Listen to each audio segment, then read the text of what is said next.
morning, ma'am. Good morning to all. I am Bipasha Sen from BSc Nursing 3rd year, and today I am going to present my last topic, that is tetanus. Tetanus is one of the leading cause of neonatal death. Neonatal tetanus is considered as a killer disease, second only to measles among the 6 killer vaccine preventable disease. The contributing factors to the incidence of neonatal tetanus are a lack of hand washing, unhygienic delivery practices, delivery by untrained person, birth taboos, customs, etc. Come to definition of tetanus. Tetanus can be defined as an acute bacterial infection caused by Clostridium tetani, and it is characterized by muscle stiffness, painful paroxysmal spasm of the voluntary muscle caused by powerful exotoxin of the causative agent. Next, come to classification of tetanus. It is divided into two, based on causes of tetanus and clinical types of tetanus. Based on causes include traumatic tetanus, autogenic tetanus, neonatal tetanus, puerperal tetanus, and idiopathic tetanus. Clinical types include localized tetanus, generalized tetanus, and cephalic tetanus.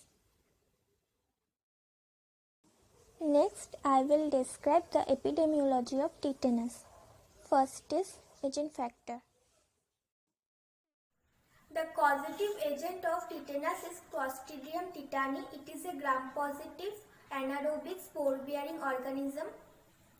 The spores are highly resistant to injurious agents like boiling, phenol, cresol, etc. The spores are destroyed mainly in steam under pressure at 120 degrees Celsius for 20 minutes and by gamma radiation or ethanol oxide sterilization.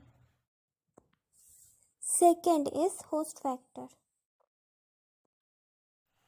Tetanus is a disease of active age group. It is more common seen in newborn to non-aseptic delivery condition due to cutting of the cord with unsterile instrument or dressing the cord with soil, ashes or cow dung, etc. Male children are more prone to the disease than female children. And third is environmental factor. The mode of transmission is mainly by the contamination of wound by tetanus spores. The injury or incidents which can lead to the tetanus are pen sting, human bite, animal bite, insect sting, unsterile surgery, unsterile cutting of the cord, etc. And the incubation period is 6 to 10 days and it may vary from 1 day to several months. Now I am going to explain the pathophysiology of tetanus. Clostridium tetani enters the body through wound and the causative agent stays in sporulated form until anaerobic conditions are presented. Germinates under anaerobic condition and begins to multiply and produce tetanospasmin. Tetanospasmin is the main toxin responsible for the manifestation of the disease. Tetanospasmin spreads using blood and lymphatic system and binds to motor neurons, travel along the axon to the spinal cord, and that leads to bind to sites responsible for inhibiting skeletal muscle contraction and leading to uncontrolled contraction of the muscles. Next, I will discuss about the clinical manifestation of tetanus. These include pain, constant rigidity, muscle spasm, neck rigidity, spasm of back muscle, convulsion, retention of urine, and excessive sweating, etc.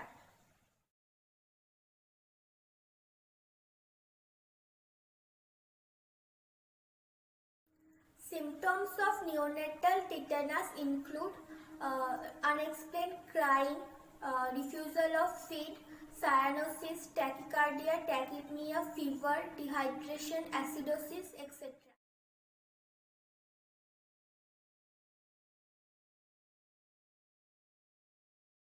Next, I will come to the point, that is diagnosis of tetanus.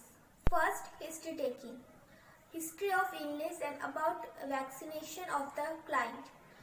Second, physical examination about the clinical manifestations. And third, laboratory findings. Laboratory investigations are done to detect the causative agent from the discharge of wound from the ear and from the necrotic tissue.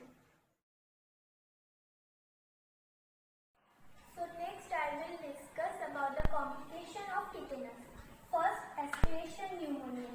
It is a type of lung infection due to entering of the large materials from intestine or mouth to lung. Then mediastinal emphysema means air of pockets surrounding heart and central blood vessels.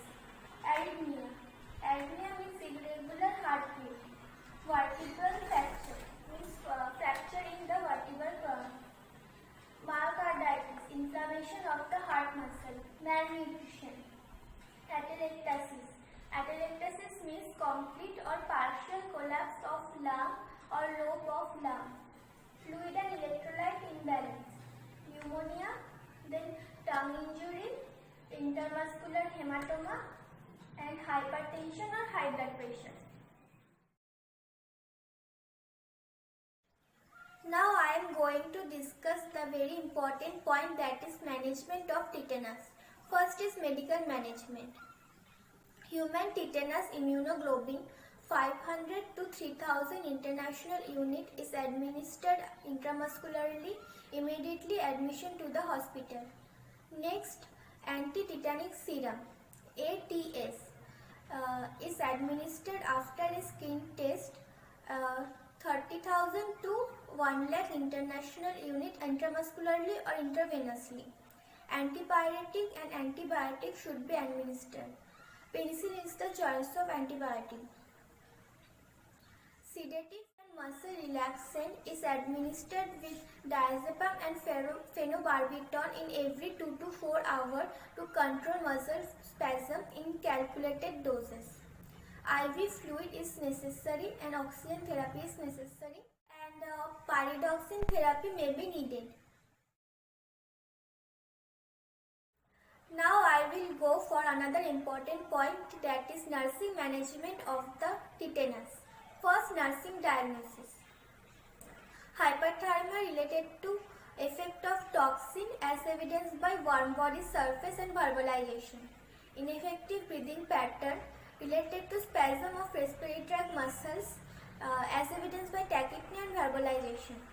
Imbalanced nutrition less than body requirement related to nausea, vomiting, anorexia and spasm of GI tract muscle as evidenced by weakness, weight loss and verbalization.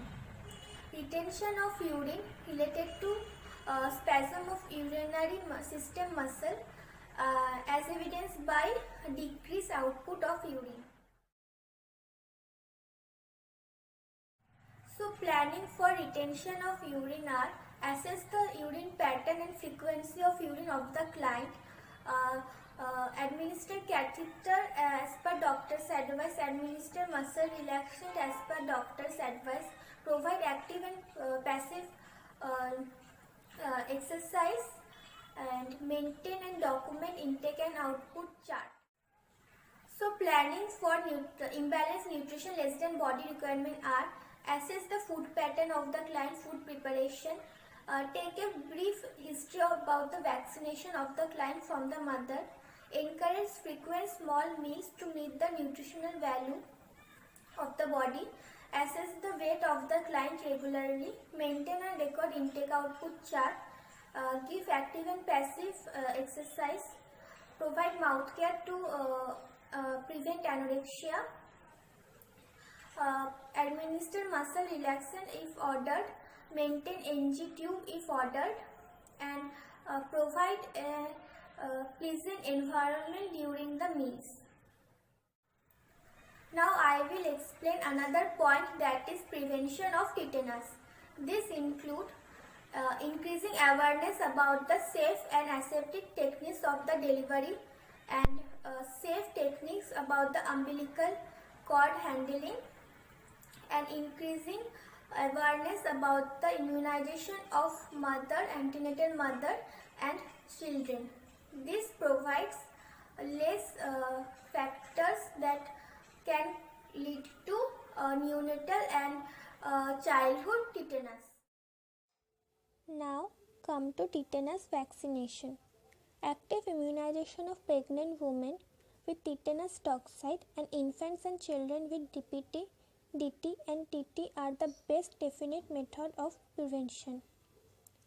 For pregnant mother, TT1, TT2 and TT booster are given. Immunizing pregnant women with 2 doses with the second dose administered at least 2 weeks prior to delivery provides passive immunity to the baby due to transplacental process of IgG antibodies. For infant, DPT 1, 2 and 3 are given. Each dose contains 0.5 ml and administered intramuscularly as lateral aspect of thigh. They are given at 6, 10 and 14 weeks of age. For children, DPT booster is given 16 to 24 months of age. For children, 2 doses of TT are given at 10 and 16 years of age. Now I am concluded my topic on tetanus by saying that neonatal tetanus cases are declining due to immunization coverage of pregnant mother, and childhood tetanus is also declining due to high coverage of DPT, DT and TT vaccines. If you have any query or doubts regarding my topic on tetanus, you may freely ask anytime. For more information, you may follow Datta Parul Pediatric Nursing as per ANSI syllabus 4th edition, Paul K. Vinod, Khai Essential Pediatrics 9th edition, Wong's Essential of Pediatric Nursing 10th edition, Pal Panchale Textbook of Pediatric Nursing 1st edition. Thank you, ma'am. Thank you all.